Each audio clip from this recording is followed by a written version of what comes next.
The Testament of Zebulun, the sixth son of Jacob and Leah. The copy of the words of Zebulun, which he enjoined on his sons before he died in the 114th year of his life, 2 years after the death of Joseph.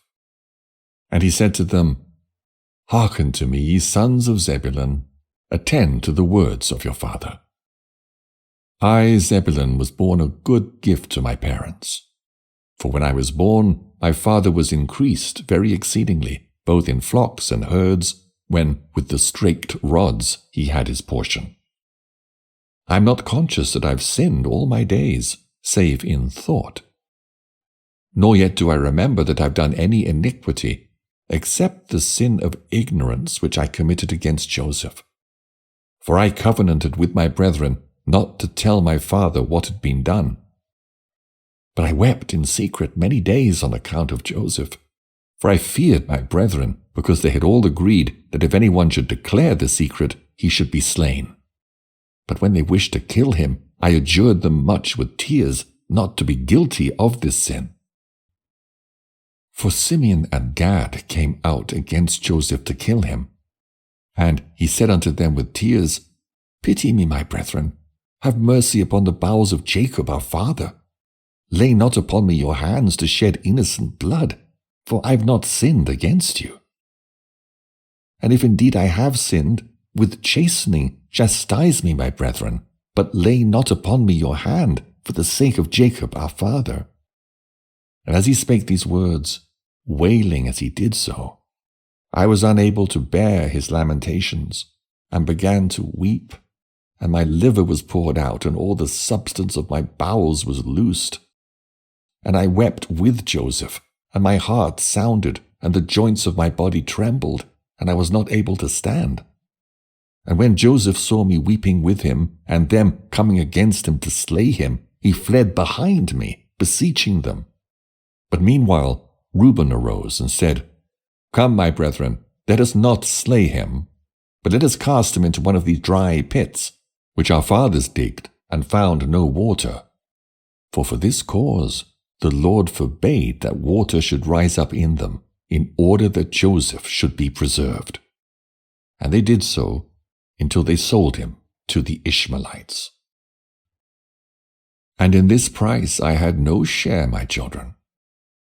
But Simeon and Gad and 6 other of our brethren took the price of Joseph, and bought sandals for themselves and their wives and their children, saying, We will not eat of it, for it is the price of our brother's blood.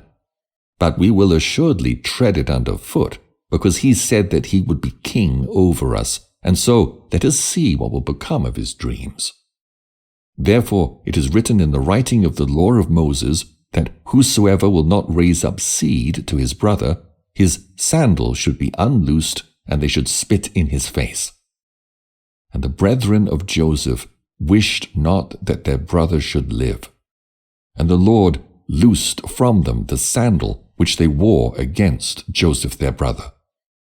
For when they came into Egypt, they were unloosed by the servants of Joseph outside the gate. And so they made obeisance to Joseph, after the fashion of King Pharaoh. And not only did they make obeisance to him, but were spit upon also, falling down before him forthwith, and so they were put to shame before the Egyptians. For after this, the Egyptians heard all the evils that they had done to Joseph. And after he was sold, my brothers sat down to eat and drink.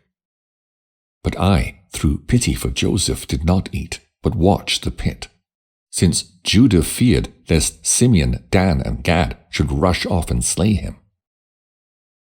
But when they saw that I did not eat, they set me to watch him, till he was sold to the Ishmaelites. And when Reuben came, and heard that while he was away Joseph had been sold, he rent his garments, and mourning said, How shall I look on the face of my father Jacob? And he took the money and ran after the merchants. But as he failed to find them, he returned grieving. But the merchants had left the broad road, and marched through the troglodytes by a shortcut. But Reuben was grieved and ate no food that day. Dan therefore came to him and said, Weep not, neither grieve, for we have found what we can say to our father Jacob. Let us slay a kid of the goats, and dip in it the coat of Joseph, and let us send it to Jacob, saying, Know, is this the coat of thy son? And they did so, for they stripped off from Joseph his coat when they were selling him, and put upon him the garment of a slave. Now Simeon took the coat, and would not give it up, for he wished to rend it with his sword, for he was angry that Joseph lived, and that he had not slain him. Then we all rose up and said to him, If thou givest not up the coat, we will say to our father that thou alone didst this evil thing in Israel. And so he gave it unto them, and they did even as Dan had said.